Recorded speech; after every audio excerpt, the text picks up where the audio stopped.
जो है अगर बोले तो डॉक्टर साहब से बुलवा लो ना, छड़े ना। तुमको थाना ले जाना पड़ेगा या तो 1500 रुपया तुम इस पे भरोगी। तो बोले नहीं पहले पैसा भरो तो हम लोग हाथ लगाएंगे। इन लोग मानने को तैयार नहीं, जा के सो जाते थे। डिलीवरी मेरे ही हाथ से, इन लोग उठने ही को राजी नहीं थे, तैयार ही नहीं थे होने को। आपका क्या मामला था आईजीएम हॉस्पिटल में जब आप आए थे एडमिट होने? ये डिलीवरी केस था, हम लोग लेके आए जब मैं अकेले थी, मेरी लड़की के साथ में आई इंदिरा दवाखाने में। तो अंदर लेके गई तो उसमें कि 2 मैडम थे, मुझे बोलने लगे कि मतलब तुम रिपोर्ट है तुम्हारे पास? तो मैं बोली जल्दी में मैं घर में रख के आई हूँ और अभी तुम देखो बहुत ज़्यादा सीरियस है अभी, और कहीं मैं ले बोली अभी पैसा नहीं लाई हूँ मैं, उसका आदमी भी हम लोग के साथ नहीं रहता है, वो कहीं गया है। बोली सुबह आएगा अगर तो मैं पैसा लेके भर दूँगी। तो बोले नहीं पहले पैसा भरो तो हम लोग हाथ लगाएंगे। तो उसके बाद में फिर बोले थोड़ा देर, मैं बोली अभी आधा 1 घंटे में आ जाएगा मैडम, मुझे थाना मत भेजो, मैं यहीं पे मतलब तुम लोग करो सब जो होगा मैं सुबह दे दूँगी। तो वो लोग मानने को ही तैयार नहीं।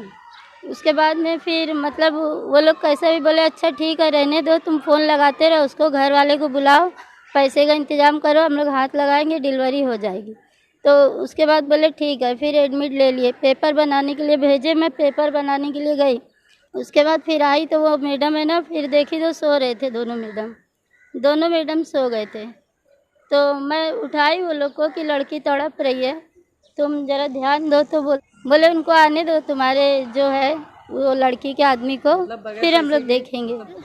फिर ऐसा करते करते 3:45 बज गया। तो मैं इम्तियाज़ भाई को फ़ोन लगाई, तो उनको फ़ोन लगाई तो वो बोले ठीक है हम लोग आ रहे हैं, मतलब तुम लोग करो एडजस्ट, मैं सुबह ज़रूर कर दूंगी पैसा। लेकिन लोग मानने को तैयार नहीं, जा के सो जाते थे। तो मैं गई, वो तो खूब तड़प रही थी, रो रही थी वो, लेकिन कोई भी उठ के आए नहीं लोग। 3 मैडम थे, तीनों नहीं उठ के आए। पहले सिराज हॉस्पिटल में काम कर चुकी थी मैं, खाला का काम, तो मैं इसको मतलब अपने हिसाब से करी सब, तो डिलीवरी उसकी हो गई। डिलीवरी मेरे ही हाथ से, इन लोग उठने ही को राजी नहीं थे, तैयार ही नहीं थे होने को।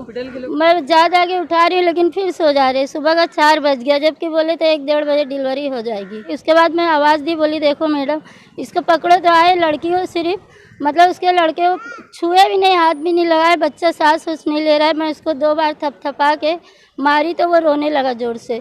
खाली उन लोग आके बस यहाँ खड़े रहे मेरे बाजू में और बोल रहे कि पैसा, मतलब पर्स मेरा था तो मेरा पर्स लेके मेरे हाथ में दे रही है। मैं इधर पर्स रखी तो मेरा पर्स उठा के हाथ में दे रही है कि जो पैसा है वो दे दो और सुबह देना। तो मुझे टेंशन इतना हो रहा था, तो मैं बोली अच्छा ठीक है बैग तुम्हारे पास रखो। तो बच्चे को मैं मार और के मतलब रुलाई। उसके बाद मैं बच्चे को इधर टीरे में लेटाई, तो वो लोग सिर्फ भंगी का काम किए, साफ किए उसको, बस इतना ही किए। उसके बाद मैं बोली इसको पलंग पे ले चलो, तो लड़की को उठा के पलंग पे भी नहीं ले जा रहे, जिसकी डिलीवरी हुई इसको, और लड़के को भी नहीं दे रहे, बोल रहे पहले पैसा भर दो तो हम लोग जाने देंगे। बच्चे को भी देने से हाँ मना कर रहे थे। मेरे पास सिर्फ 60-65 रुपया था बैग में, और 60 रुपये का मैं फॉर्म निकाल दी। तो इसलिए उन लोग और चिढ़ गए कि इनके पास तो कुछ है ही नहीं पैसा।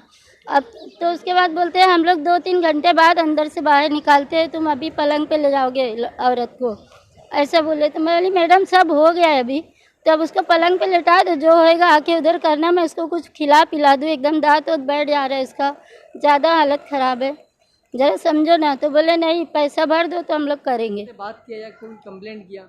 हाँ तो इम्तियाज़ भाई को फिर फ़ोन लगाई थी मैं, तो ये लोग आए। फिर मैं बोली अभी तुम मत आओ, नहीं तो डिलीवरी का मामला है, अभी ये लोग हाथ नहीं लगाएंगे तो और मामला गड़बड़ हो जाएगा।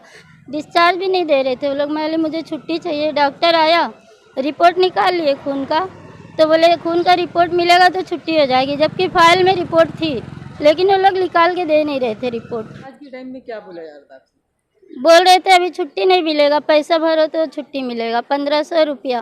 तो मैं इम्तियाज़ भाई को फ़ोन लगाई कि तुम आओ देखो मेरे को इन लोग छुट्टी नहीं दे रहे। 1 दिन बाद तो फिर वो लोग मतलब इम्तियाज़ भाई आए, फिर ये मतलब दवाखाने में मैडम लोग से बात किए, फिर छुट्टी करवाए। तो आज का आप जो एमपीजी की तरफ से आए थे आईजीएम में, क्या इशू लेकर आए थे आप?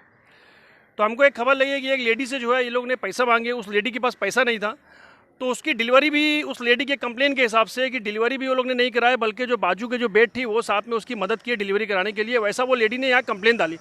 उसके लिए एमपीजी के डेलीगेशन ने जो है आज जो है थोराट साहब को जो है उनकी गैर मौजूदगी में दूसरे डॉक्टरों को हमने लेटर दिए कि इसके ऊपर सख्त से सख्त इंक्वायरी होना चाहिए। हमको ये खबर लगी करीब हर डिलीवरी के अंदर जो है यहाँ पे पैसा मांगा जाता है, और वो पैसे की कीमत जो कोई 5000 भी होती है, 6000 भी होती है, 2000 भी होती है, 3000 भी होती है। जब शासन ने यहाँ पे तमाम चीज़ें जो है राइट टू हेल्थ के तहत जो है फ्री में सब चीज़ रखी है, तो आखिर पैसे का डिमांड क्यों किया जाता है? क्यों हरदम हमको इसके लिए जो है कंप्लेंट डालना पड़ता है? हरदम यही इशू रहता है।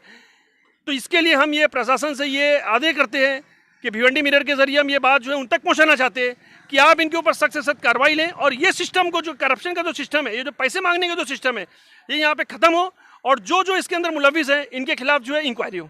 तो भिवंडी के जो दोनों एमएलए हैं, इन तक आपने अप्रोच किया क्या? यकीनन एक जो एमएलए है रईस शेख साहब, तो वो तो इसके ऊपर काम कर रहे हैं, लेकिन कहीं ना कहीं वो भी जो है तो मतलब यशस्वी नहीं हो रहे हो, मतलब इस काम करने में जिस तरह से काम होना चाहिए।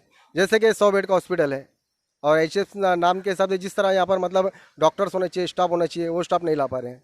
तो उस कहीं ना कहीं डॉक्टर से जब हम बात करते हैं तो डॉक्टर ये कहता है कि मेरे पास स्टाफ नहीं है, हम कैसा करेंगे। तो कहीं ना कहीं हमारे दोनों एमएलए हैं, तो इनके रिस्पॉन्सिबिलिटी बनती है कि वो यहाँ पर जो IPHS नाम के हिसाब से मतलब डॉक्टर्स होना चाहिए, नर्स होना चाहिए, वार्ड बॉय होना चाहिए, तो वो ला के देवे, अवेलेबल करके देवे।